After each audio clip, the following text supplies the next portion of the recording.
अच्छा जी, question number 5 लिखा हुआ है कि prepare bank reconciliation statement. Point number 1 लिखा हुआ है कि balance as per cash book ₹27,000। Number 2 लिखा हुआ है कि cheque issued but not yet presented for payment ₹2900। और नीचे लिखा हुआ है कि cheque deposited into bank but not yet credited ₹2300। और देन है bank service charges debited by bank ₹1500। Then dividend credit by bank ₹250। और लास्ट पॉइंट लिखा हुआ है कि customer directly deposited into bank ₹5000। Bank reconciliation statement का क्वेश्चन करने के लिए मैं आपको एडवाइस ये करूंगा कि आप रिवाइज्ड या एडजस्टेड कैश बुक बना लें। और ये आपने कई दफ़ा बनाई हुई है कैश बुक। सिंपल जो बनाते हैं ना, वो सिंगल कॉलम कैश बुक होती है, फिर 2 कॉलम कैश बुक बनाई है आपने, 3 कॉलम कैश बुक बनाई है आपने। तो उनमें से जो 2 कॉलम और 3 कॉलम कैश बुक है, उसमें से हम सिर्फ और सिर्फ बैंक कॉलम बनाएंगे, बाकी और कोई कॉलम हम लोग यहाँ पे ड्रॉ नहीं करेंगे। ठीक हो गया।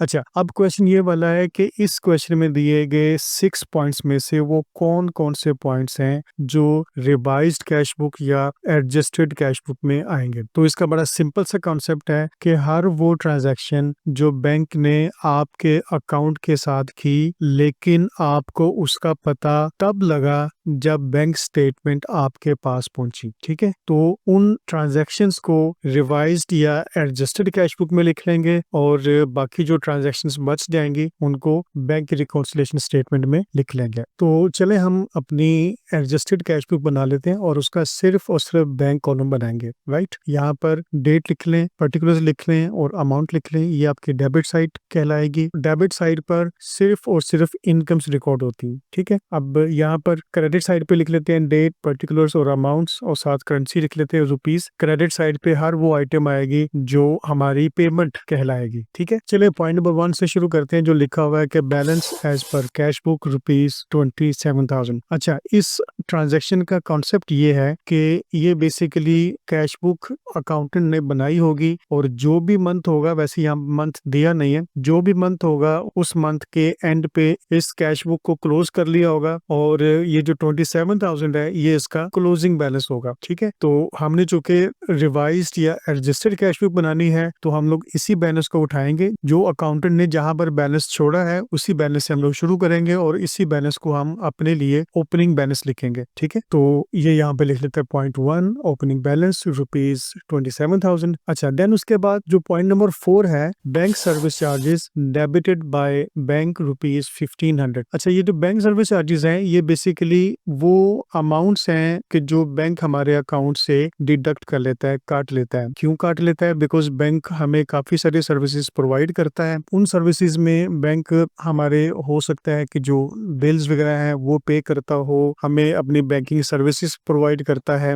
हमारी बिहाफ पे डिफरेंट जगहों पे जाके पेमेंट्स कलेक्ट भी करता होगा। तो बैंक कोई भी काम फ्री नहीं करता। ठीक है ना, तो बैंक इस काम के पैसे लेगा और इसको बैंक सर्विस चार्जेस कहेंगे। अब चूंकि बैंक ने इस अमाउंट को हमारे अकाउंट से डेबिट कर लिया, और डेबिट करने का मतलब ये हुआ कि हमारे अकाउंट से पैसे निकल गए। बल्कि यूं करते हैं कि हम लोग यहाँ पर अपनी एक कैश बुक बना लेते हैं और साथ में बैंक स्टेटमेंट बना लेते हैं छोटी सी। और याद रखें, जो कैश बुक की डेबिट साइड है इनकम साइड होती है, और यही जो है ना बैंक स्टेटमेंट में क्रेडिट साइड पर इनकम्स रिकॉर्ड की जाती है। इसी तरह जो हमारी कैश बुक है उसकी जो क्रेडिट साइड है उसमें पेमेंट्स रिकॉर्ड होती हैं और वही पेमेंट्स बैंक अपने पास हमारे लिए डेबिट का कॉलम ओपन करता है और ये वहां पर रिकॉर्ड करता है। तो चूंकि बैंक ने डेबिट किया तो दैट मीन्स के बैंक ने पैसे काट लिए 1500, और ये जो अमाउंट है इसका हमें पता तब चला जब बैंक स्टेटमेंट हमारे पास पहुंची। तो अब ये 1500 as a payment bank statement में शो हो रही है, लेकिन ये अमाउंट हमारी कैश बुक में यहाँ पर पेमेंट साइड पे शो नहीं हो रही। अब यहाँ पर जो बात समझने वाली वो ये है कि हम जो कुछ भी एडजस्टमेंट्स करेंगे वो सिर्फ अपनी कैश बुक में करेंगे। हम बैंक स्टेटमेंट को तो नहीं छेड़ सकते ना, तो अपनी कैश बुक को एडजस्ट करेंगे। तो अपनी इस कैश बुक को बैंक स्टेटमेंट के साथ मैच करने के लिए फिर हम अपनी क्रेडिट साइड पर यानी कि पेमेंट साइड पर इस 1500 को लिख लेंगे। अब चूंकि हमने इसको क्रेडिट साइड पे लिखा है तो लिहाजा यहाँ पर एडजस्टेड कैश बुक में क्रेडिट साइड पर बैंक सर्विस चार्जेस लिखेंगे और साथ 1500 लिख देंगे। ठीक है, देन ये पॉइंट नंबर 5 है कि dividend credit by bank ₹250। Dividend basically हमारी इनकम होती है बिजनेस की, और हो सकता है बैंक को हमने कहा हो कि फलां जगह से हमें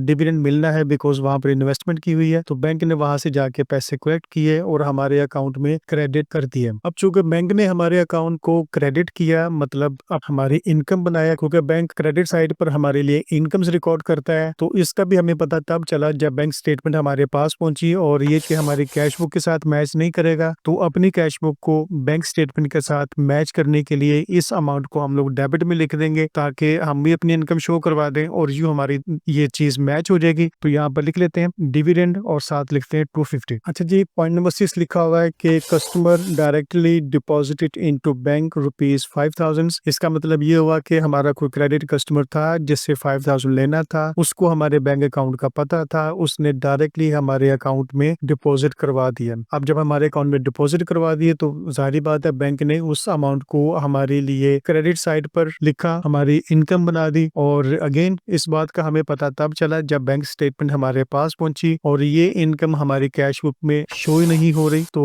अपनी कैश बुक को बैंक स्टेटमेंट से मैच करवाने के लिए इसी अमाउंट को हम भी अपनी इनकम साइड पे यानी कि डेबिट साइड पे लिख लेंगे और यहाँ लिख लेते हैं डायरेक्ट डिपॉजिट और 5000 लिख लेते हैं। ठीक है, दोनों साइड्स में से मुझे डेबिट साइड का जो टोटल है वो बड़ा लग रहा है, तो यहाँ पर टोटल करके लिख लेते हैं 32,250। इसी अमाउंट को क्रेडिट साइड पे भी लिख लेते हैं। अब इसी 32,250 में से हम लोग ऊपर जो 1500 लिखा हुआ है इसको जब माइनस करवाएंगे तो अमाउंट हमारे पास बचेगी 30,750 और ये हमारी एडजस्टेड कैश बुक का क्लोजिंग बैलेंस होगा। ठीक हो गया। चलिए अब बैंक रिकॉन्सिलिएशन स्टेटमेंट बना लेते हैं और यहाँ पर अमाउंट लिख लेते हैं, साथ करेंसी रुपीज लिख लेते हैं और यहाँ पे लिखते हैं कि balance as per adjusted cash book. अब जो बैलेंस हमारा ये क्लोजिंग बैलेंस था इसी अमाउंट को हम लोग यहाँ पर लिख लेंगे 30,750। अब चूंकि हमारी एडजस्टेड कैश बुक की डेबिट साइड बड़ी थी तो इसीलिए इस बैलेंस के साथ हम लिखेंगे डेबिट। ठीक है। अच्छा देखिए जी, यहाँ पर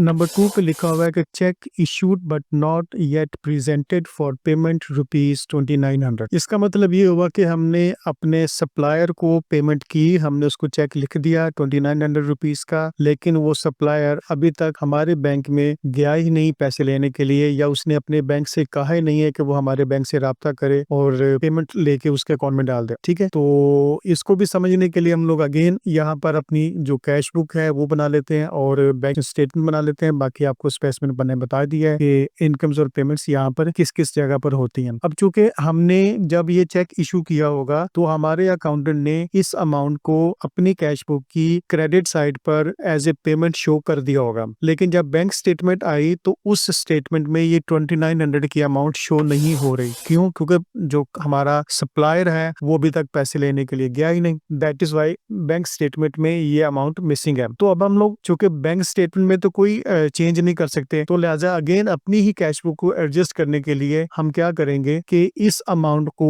अपनी इनकम बना लेंगे, इसको डेबिट साइड पे लिख लेंगे। ठीक हो गया। तो इसलिए यहाँ पे लिख लेते हैं 2900 और साथ इसके डेबिट लिख लेते हैं। अब इन दोनों अमाउंट्स को हम ऐड करेंगे। क्यों? क्योंकि दोनों बैलेंसेस के साथ डेबिट डेबिट लिखा हुआ है। याद रखें, अगर दो अमाउंट्स जिनके साथ डेबिट डेबिट लिखा है तो उनको हमेशा ऐड करेंगे, लेकिन अगर किसी के साथ क्रेडिट क्रेडिट लिखा है तो क्या करेंगे? तो उसको भी ऐड ही करेंगे। ठीक है। हाँ, अगर डेबिट एक अमाउंट के साथ लिखा हुआ है और क्रेडिट दूसरी अमाउंट के साथ लिखा हुआ है तो चूंकि ये ऑपोजिट बैलेंसेस हो जाएंगे तो इसलिए ऐसे बैलेंसेस को हम हमेशा सब्ट्रैक्ट करेंगे। तो चलें इन दोनों को हम ऐड कर लेते हैं। इन दोनों अमाउंट्स को ऐड करके जो टोटल बनता है वो 33,650 का बनता है और ये भी हमारा डेबिट बैलेंस ही होगा, बिकॉज हमने दो डेबिट बैलेंसेस को ऐड किया है तो लिहाजा ये जो टोटल बना है ये भी डेबिट बैलेंस होगा। ठीक है। और ये नंबर 3 पे लिखा हुआ है check deposited into bank but not yet credited 2300। अब इस चेक का मतलब ये है कि हमें हमारे किसी कस्टमर ने पेमेंट की, उसने हमें चेक इशू किया,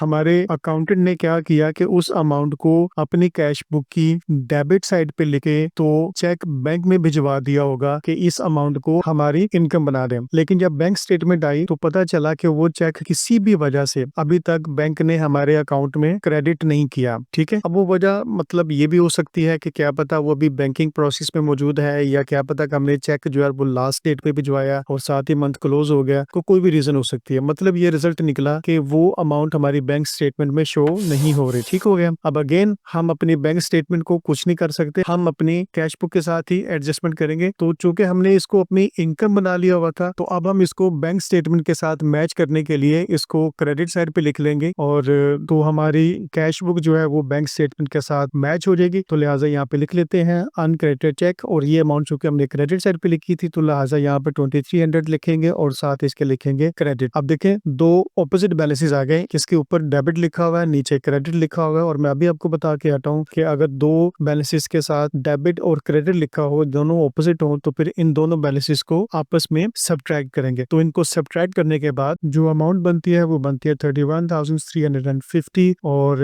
इस बैलेंस के साथ हम क्या लिखेंगे? डेबिट। क्यों? क्योंकि जो दो अमाउंट्स को आपस में सब्ट्रैक्ट किया गया है, उसमें जो बड़ी अमाउंट है उसके साथ डेबिट लिखा हुआ था, तो लिहाजा जो आंसर आया उसके साथ भी हम डेबिट लिखेंगे। उम्मीद करता हूँ आपको क्वेश्चन समझ आ गया हो।